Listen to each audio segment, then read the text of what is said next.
we're going to break down the age old debate around should you pay off your debt before you start investing.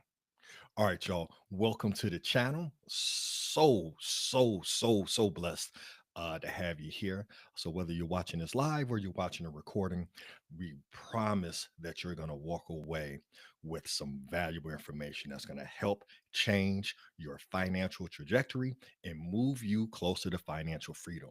And that is my promise to you today. And I'm excited about this particular training because I'm able to tap into a passion of mine. So let's start. Let's jump right in here to it. The story behind this and why I decided to do this particular training is here recently. When I say recently, like yesterday, I had the opportunity. Well, actually, I was invited to a book club meeting with some gentlemen. So I start off at the gym as I normally do, working out at 5 o'clock in the morning, and I ran into some gentlemen that I know, one of my clients and some other colleagues, and a bunch of realtors and investors and whatnot. And we were having some conversation in a hot tub, which then led into, hey man, we have a book club that meets at 9 o'clock. So I was like, all right, cool. Well, I have a my team meeting at team huddle at 8:30, but I'll just meet you guys there, run my team huddle, and then after I get off, I'll join the book club. So I'll go over and the book that they're reading, really great book. I want to make sure I get the title correct here, so bear with me here 1 second. The name of the book they're reading is Forever Strong by Dr. Gabriel Lyons. I believe that's her name. And in the book, it talked about kind of breaking down the fallacy that in order to be healthy, you have to focus on losing fat. And the book helps with the mindset shift around. It's not about losing fat as you should be focused on gaining muscle. Because when you gain muscle, you're able to then increase your metabolism and be healthier and increase your balance while just focusing on losing fat is, I mean, when most people think about losing fat, they're thinking about doing a bunch of cardio, right? So I'm sitting there listening to them have this conversation. And I don't know if many of them realize that prior to getting into the financial space, that I'm actually a strength and conditioning coach, right? I'm actually a personal trainer. One of the first jobs I picked up out of college was becoming a strength conditioning coach and managing about a team of 30 some odd personal trainers. So I'm listening and I'm not interjecting because I just want to digest this and I want to see how they're receiving the information. And they were mind blown by the idea of, hey, it's not about, oh, I got to lose fat, because that is a what you call a scarcity mindset. It's all about creating the muscle. So it's not about what you need to lose versus what you need to gain. So I'm sitting there and I'm just loving the conversation, and my mind is just working overtime as I'm listening to it. And I'm like, man, this is exactly what we teach from a financial perspective, right? So I'm listening to it and I'm like, yeah, this is really, really good. Now, big shout out to the crew. Won't mention names, but make sure that you guys get the recording and things of that nature. So we're sitting there and it's, three realtors, a retiree, and myself. And the average age, I believe, is over 65. So I know one gentleman was 67. I'm almost 49. My client was there. I think he's a little younger than me, maybe 47, 48. And it was just so inspiring to sit there with men who were having a conversation, a deep conversation about life and about relationships and how to show up better for our families. So that's not really part of the training today, but I had to interject that, y'all, because it's so important that you be very intentional about the environment that you're in, right? I could have chose to miss the invite to the book club and going about my day and whatnot, but I would not have been filled with the energy that I left with by sitting down and having this conversation with these men. And I learned something as well, just sitting there and listening. And one of the things I really learned that I'm going to share with you guys before I get into the rest of this information here is you're never too old to learn. So I'm sitting here talking to folks who are retired, right? They didn't put in their 30, 40 years. We're sitting here talking to folks who've been in their industry for 40 years, and they are still very intentional about learning and their personal growth and development. So we're reading the book, where they're reviewing the book, the chapter that they covered, and then also too talking about life and relationships and taking care of parents and showing up for your loved ones and living, living with no regret that you didn't do. That you did do the things that you're supposed to do, right, in order for your loved ones to, anyway, I'll get to rambling about this because I was just so inspired by it. But let's get here back to the book because you're here to learn about this money piece. But I had to interject that your environment, and John Maxwell teaches this in his 15 Invaluable Laws of Growth. The law of the environment is one of the most important laws of growth. If you change your environment and don't change who you are, you'll experience some growth. If you change who you are and don't change your environment, your growth will be very, very slow. Think about it like this: you're a strong seed, but you're in bad soil. Regardless how strong a seed you are, it's going to be hard for you to grow. But you could be a weak seed in really good soil in a great environment with great light and sunshine and rain and good healthy soil. You will more than likely grow. But if you change yourself and change your environment, and when I talk about environment, I'm talking about the people that you're having conversations with. I'm talking about doing what these gentlemen are doing, where they connect and they work out in the morning, right? Working on their fitness, and then they're working on their mindset and their personal growth afterwards. When you start to create environments like that, growth will happen guaranteed. All right, so let's get into this money piece. When I was again going back and listening to the book, because I hadn't read the book, right? I did some research on the book prior to getting on this train here with you. But it's like this, yo. Just like you don't get fit by focusing on what you're losing, you don't get wealthy by focusing on what you're paying off. You build strength in your body or your bank account by focusing on what you're gaining. So let that resonate for a second, because we've heard the Dave Ramsey's, we've heard the Susie Ormans, we've heard a lot of the talking heads, and like everyone's like, oh my gosh, you got to get debt free, you got to get debt free. And I don't have an issue with that whatsoever, right? I do believe that you want to look at your debts and make sure that you're, paying off your toxic debts that aren't performing. But just to focus on becoming debt free does not make you financially free, because what you can't pay off the light bill, you can't pay off the water bill, you can't pay off your utilities, you can't pay off your insurance. So you still, even if you're debt free, your home is paid off and you have no credit card debt, you still have recurring monthly expenses. So, what better way to think about paying for those monthly recurring expenses than to have monthly recurring income? So instead of trying to save a large nest egg and just, hey, I'm gonna pay off debt and save a large nest egg, which you're gonna spend down, what if you focused on building your cash flow? Let that sink in for a second. In the book Forever Strong, the author talks about muscle is the organ of longevity, right? Think about it for a second. What's one of the strongest muscles in your body that you can't live without? Your heart, strongest organs in your body, right? And if you look at your heart, it's a big muscle. It is having to pump and move blood all around your body. So it's a muscle. So if you're thinking about, hey, I want to live for a long time, and is it, hey, I need to reduce the fat or I need to build the muscle? So as Dr. Lyons talks about in the book, muscle isn't just about aesthetics. It's the organ of longevity. When you start to focus on muscle gain and not just on fat loss, right? You actually start to burn more fat because you focus on the muscle. When I used to be a personal trainer, we used to have this conversation with folks because typically people come to the gym and they want to lose weight, right? Every once in a while, you get somebody who comes and say, "Hey, I want to train for a physique show or get on stage or something along those lines." But I would venture to say probably 70-90% of people who go to the gym or decide to work with a trainer has a weight loss goal, right? And one of the first things we teach them is, do you really want to lose weight or do you want to lose fat? Because those are two different scenarios. Like if you want to lose weight, We could just do a whole bunch of cardio, not any protein, and not lift any weights, and you're going to lose weight. My wife and I were just talking about this other day with one of our daughters, and we're talking about how different athletes are built differently. So think about this for a second. If cardio was the key to longevity, right?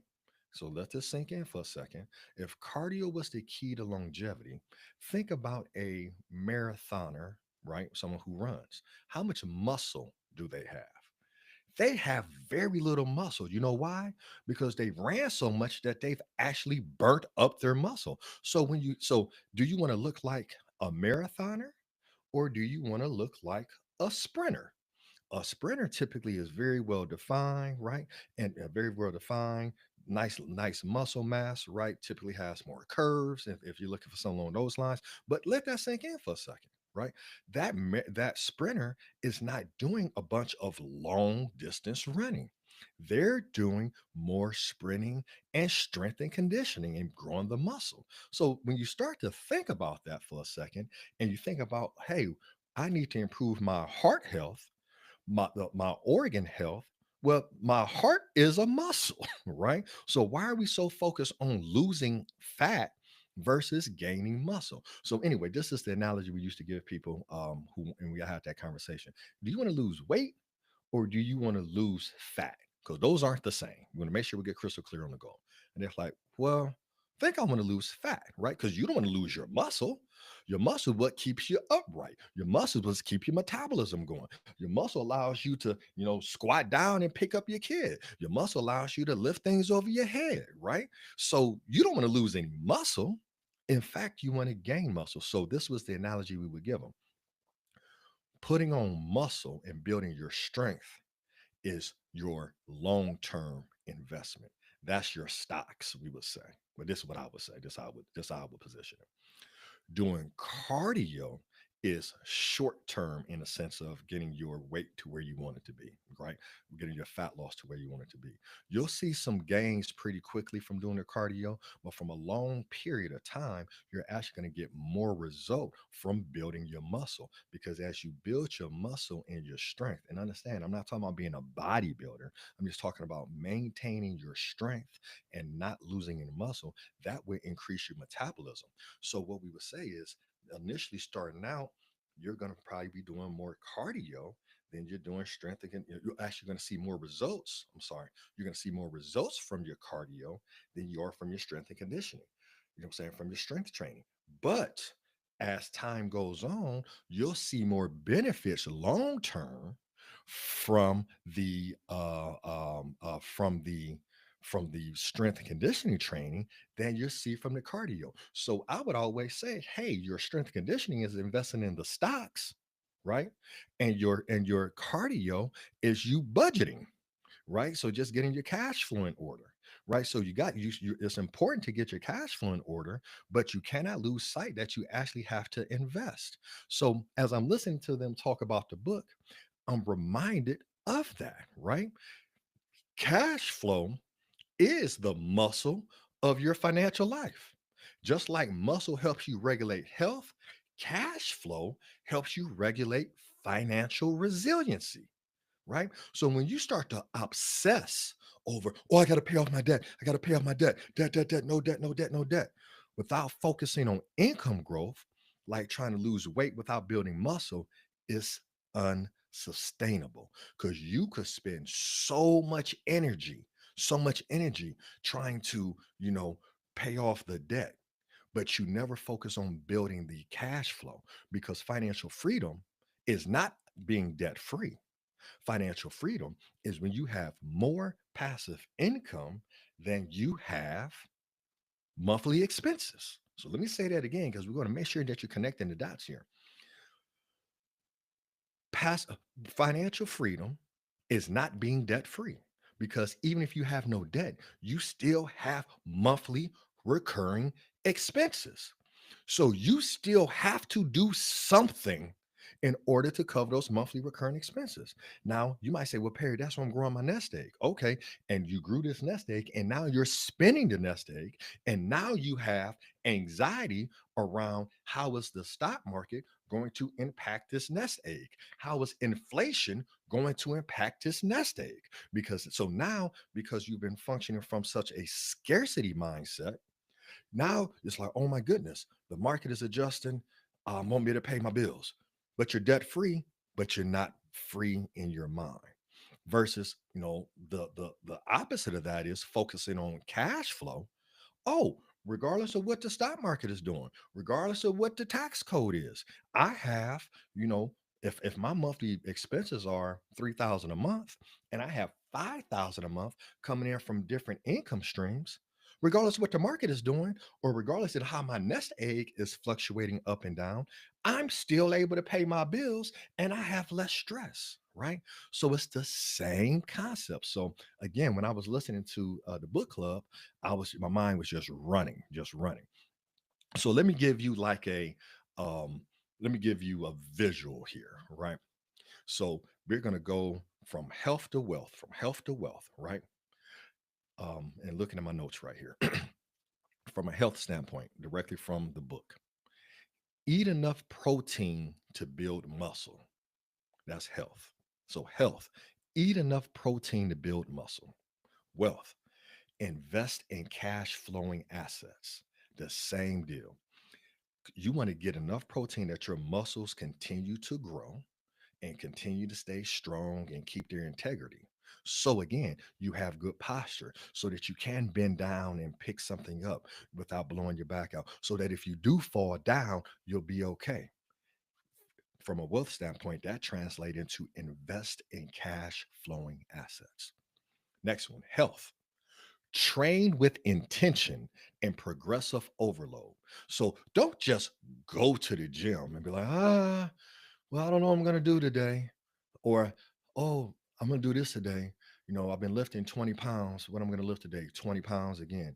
No, you have to train with intention. You have to have a plan in clear direction. But in addition to that, you have to put a stress on a muscle for it to grow or for it to strengthen itself. So if you've been lifting 20 pounds for a year and you can't figure out why you're not seeing any gains because you have not applied progressive overload, you have to increase the weight. And again, this is not increase the weight because I used to hear this all the time. Well, I don't want to get all bulky and bulky. No, you're bulky. You know what I'm saying? You're concerned about getting fat, right? Muscle doesn't make you bulky, right? Actually, lean muscle mass starts to shrink you, contrary to popular belief. And most of you don't have enough testosterone levels and you're not getting enough calories to bulk. So that's again one of those fallacies, one of those sacred cows, one of those things that has stopped so many people from reaching their fitness goals because I don't want to lift any weights because I don't want to get bulky. I don't want to look like a man. Well, ma'am, unless you have like all testosterone and no estrogen, you're not going to look like a man, sir. You're not going that hard in the gym to have to worry about looking like a bodybuilder, right? So again, train with intention and progressive overload. How that correlates and translates to wealth. Use leverage and automation to grow your wealth, right?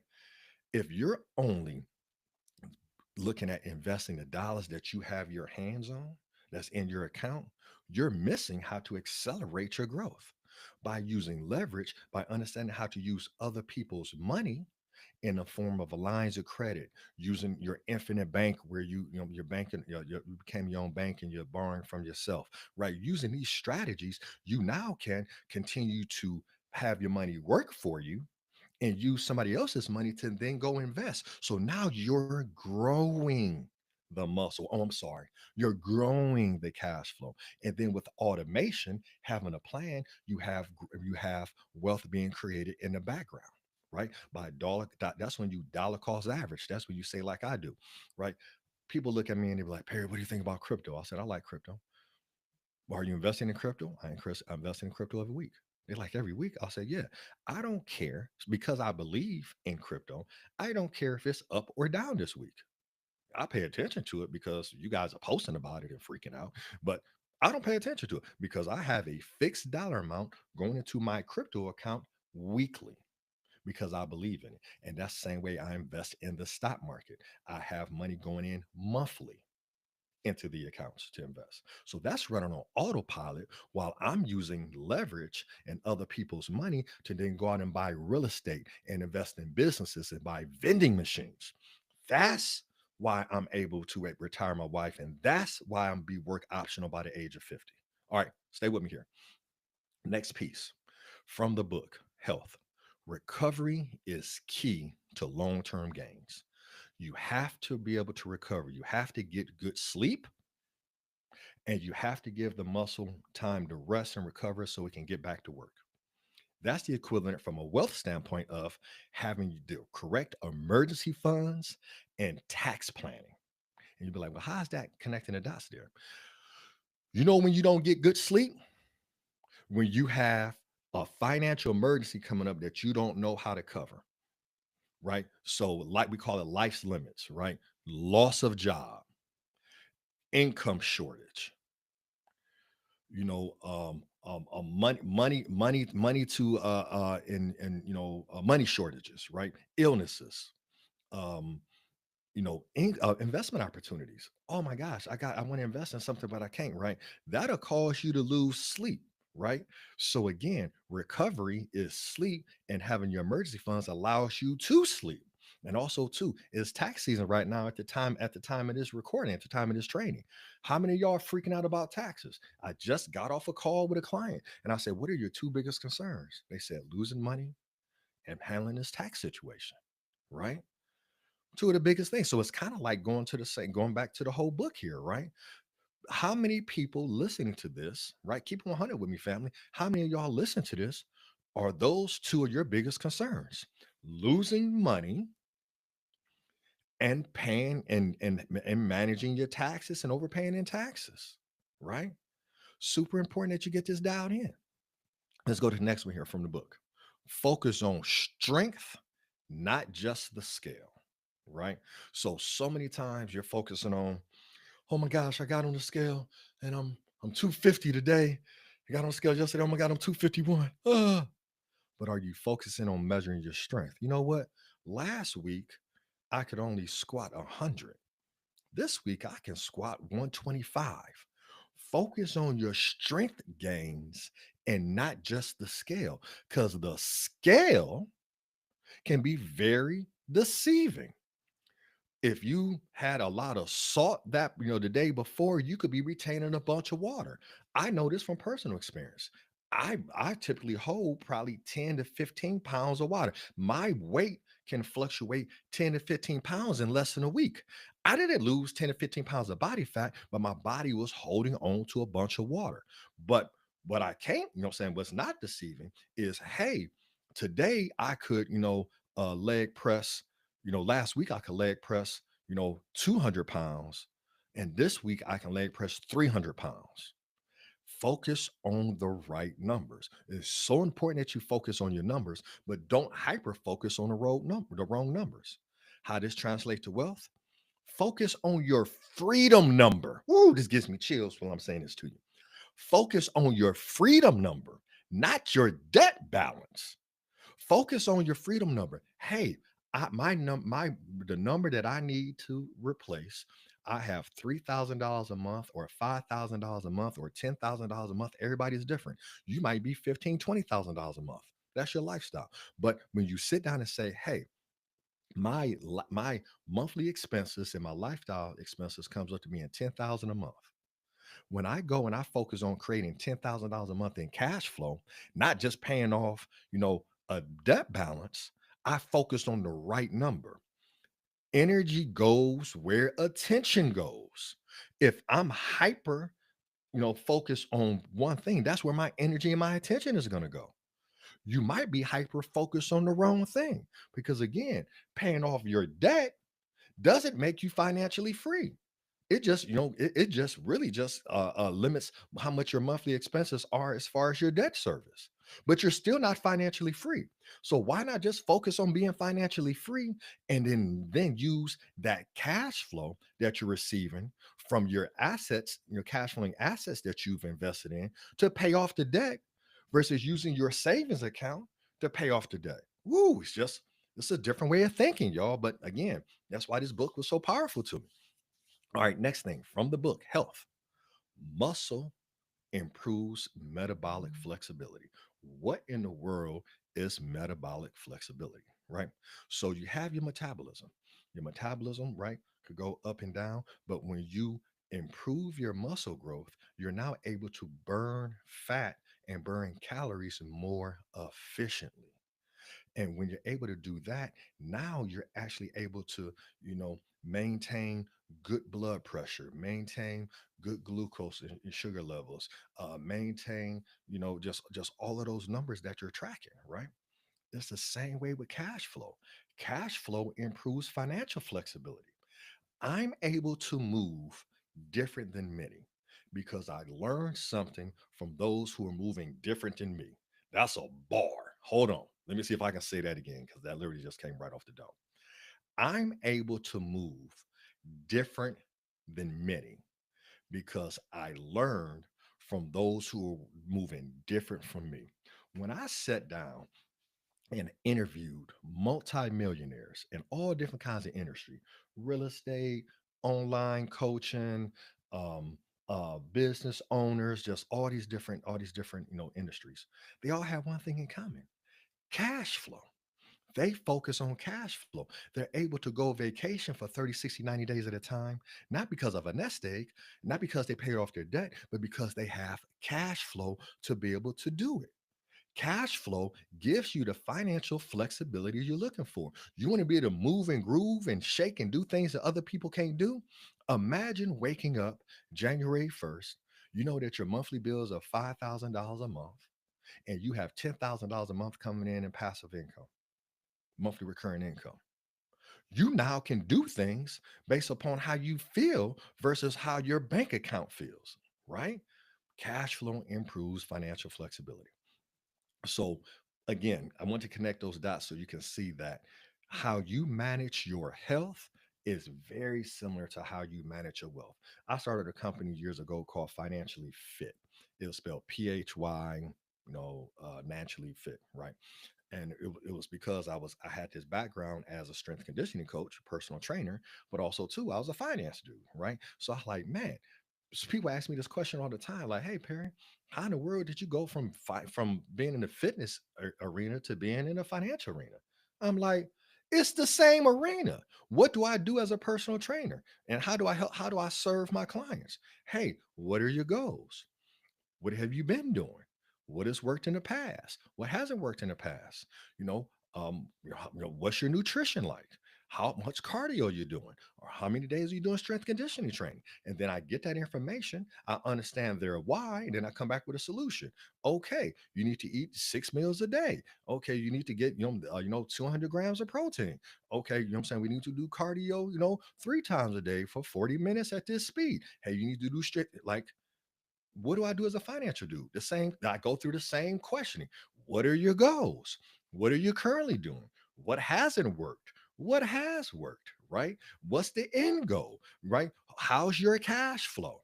What I'm saying? How's your credit? How's your debt? How's your investments? Okay, here's your recommendation.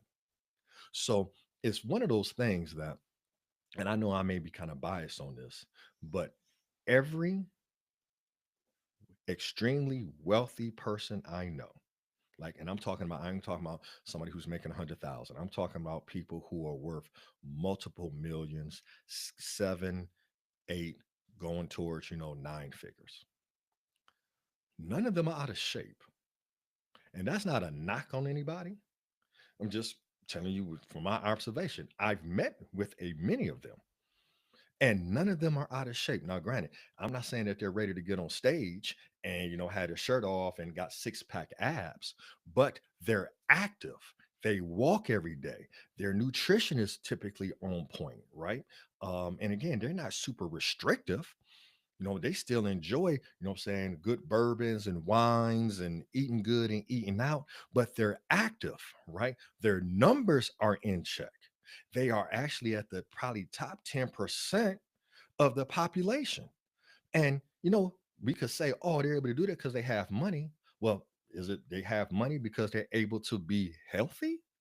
Because how you do one thing in one arena is how you're going to do that same thing in a different arena.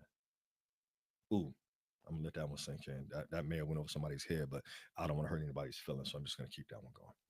All right. So breaking down these myths, y'all. So the reality of it is we've been lied to. So some of the health myths that have been broken down in the book. You have to starve yourself to lose fat. No, you don't. You have to feed the muscle to start burning fat more efficiently. Another myth, you know what I'm saying, that was broken from the book. Cardio is king. No, it's not. Cardio is not king, right? Now, is cardio a component? It is. But what is king is strengthening and building the muscle. And muscle, and so another myth here, muscle is optional at building muscle optional after 40. This is when it actually should be top of mind, right? So you got folks like, oh, I played sports in high school and college, and I don't want to lift like that anymore. Good, because guess what? You don't need to lift like that anymore, but you still need to strengthen the muscle. How I worked out when I was playing Division 1 basketball is not the same as how I work out today. I just want to be able to, play with my 15-year-old daughters. So I just want to be able to go on an hour walk with my wife and feel good, right? I just want to be able to tie my shoe. I want to be able to, if the family, if we go on a trip, I want to be able to walk on the beach. I want to be able to go walk 2, 3 miles in the sun on the beach, right? So I'm not training the same way. But in order for me to move, I have to continue to work on my flexibility, my mobility, and my strength and conditioning. Here's some wealth myths. Pay off debt first before investing. If Here's the deal, yo. What if you took the money that you were so focused on, the money that's in your checking and savings accounts, the money that you're working so hard for in your job or in your business, and instead of throwing that on debt, what if you invested in cash flow generating assets that you could then use that additional cash flow to pay off the debt? Let that sink in for a second. So after the debt is paid off, you still have this cash flow generating asset that's still continuing to pay you. It's just thinking about it differently, y'all, because ultimately being debt free doesn't make you financially free. So being debt free doesn't make you financially free, but what makes you financially free is having cash flow generating assets. So why not take that discretionary income instead of throwing it down on the debt, throw that discretionary income and invest in assets that are going to give you cash flow, or learn how to create monthly recurring cash flow by launching your course, or becoming a coach or becoming a consultant or something along those lines. If you start to focus and put first thing first, which is growing your cash flow, then you have enough cash flow to still pay off the debt and still have the money in your pocket. That sounds like a win-win to me. Here's another wealth myth. Tell me if you heard this one. Saving your 401k and wait till 65. Well, here's the deal, family. I have no intention of waiting until 65 to quote unquote retire. Matter of fact, we had this conversation at the book club. There's nothing biblical in the Bible that says, hey, you should retire. It's you should transition and do something different. Hey, you know how to build homes. After you get to a point where you know what I'm saying, you need to stop building homes, you then focus that energy to then mentor and coach the next generation of home builders. Right. So there was never anything biblically speaking about, hey, you just retire. Hey, after you hit 65, just sit at the crib and eat bonbons and just hang out because, hey, you did it. No, you should always be thinking about how you can continue to provide value to the marketplace or how you can be a blessing to somebody else. So I have no intention of working for 40 years and then hopefully retiring at 65 and depending upon an account that could go up and down based on something I absolutely cannot control. Right. That's why I focus on being work optional. And I'll be work optional by the time I turn 50. We're close to being work optional right now. I know that 90, I think it's 94%. I got to look at the math, look at my spreadsheet, but I know I can replace 92% of my income. My apologies. Let me say this a different way so you get it. I know what my monthly expenses are. I have enough monthly cash flow coming in to replace 92% of that, to where I know, hey, I only probably have to work for 8% of the expenses I need to cover, right? Because I have enough cash flow. So if we were to use easy math, let's say 10,000. If my monthly expenses are 10,000, I know I have $9,200 a month coming in to cover that. That's peace of mind. And that's not having to wait for a certain age. I can do that right now. And so can you, family. Imagine you not having to actually depend on Social Security, right? And you know how we even got to this age 65 as retirement? Because that's the year that Medicare kicks in. Not Medicaid, but Medicare kicks in. So people just like, I just got to work to the point that my health insurance is covered, right? Because Social Security kicks in at 62. You can start taking early Social Security at 62. Max Social Security is at 67. Why is 65 stuck in our head? Because folks are like, oh, well, that's when my health care kicks in. So imagine working your entire life doing something that you may not enjoy just to get to the point to say, okay, well, at least my health care is taken care of. Build your own health care. Oh, gosh, tying this back to the book. We didn't even think about this. If you're working on focusing on building your muscle and your health, right?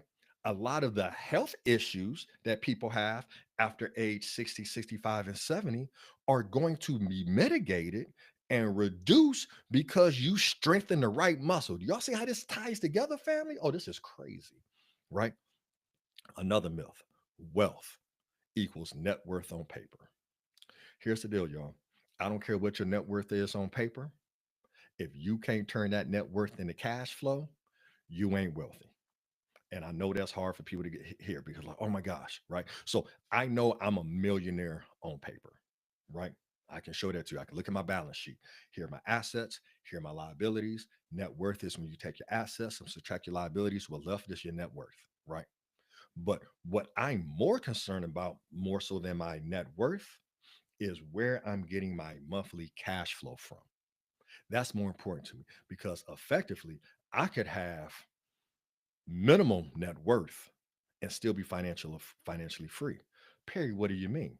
Okay, let me break it down this way for you. Let's say that I'm creating $10,000 a month from my online course, but I have no investments. I own no real estate, right? And that's typically where you're going to get a lot of your net worth from, right? You own stuff. Let's say I don't own anything other than the course that I sell and I make $10,000 a month off of. Am I financially free? If my bills are less than 10,000, yeah, that's not a net worth goal. So again, wealth is, if we start to think about wealth being freedom, not net worth, but wealth being freedom, time freedom. How do you get time freedom? You buy that with cash flow. How do you Let's talk about health. We talk about health being, you know what I'm saying, being healthy. It's not about, oh, I lost all this fat. It's about, ooh, I have the muscle to walk upright. I have the muscle, my heart is strong. My abs are strong. You know what I'm saying? I'm strong, right? So strength equals health, which equals muscle. And strength and wealth equals monthly cash flow. Whew. All right, y'all, we're almost finished here. So here's the deal. Inside the book, in the book here, Forever Strong, Dr. Lyons talked about a health plan, right? So, like prioritizing resistance training 3 to 4 times a week. So, you should be thinking about lifting. Hey, I'm going to go in and do strength 3 to 4 times a week. Okay. Another thing she said was, hey, eat 30 to 50 grams of protein per meal. So, you're feeding the muscle, you're building the muscle, you're feeding the muscle. And then sleep recovery and stress management. You got to get good sleep. You got to get a muscle chance to recover, right? So that's why you typically don't lift every day. You know what I'm saying? Lift 3 to 4 days a week, probably some time in between. And you got to manage your stress. Your stress levels increase your cortisol levels, which can actually put stress on every part of your body, right? So let's see how this connects to a wealth plan. Here's a wealth plan for you. Prioritize cash flowing assets such as real estate, learning how to use infinite banking, investments in business, right? Follow our wealthy framework consistently, right? Our wealthy framework, our 7 step process to set your finances up for success, right?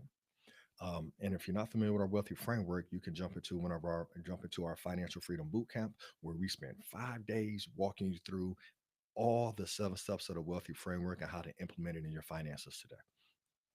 And the other part of the wealth plan is reassess and reset goals every quarter, just like you prioritize, periodize, periodize your workouts, right?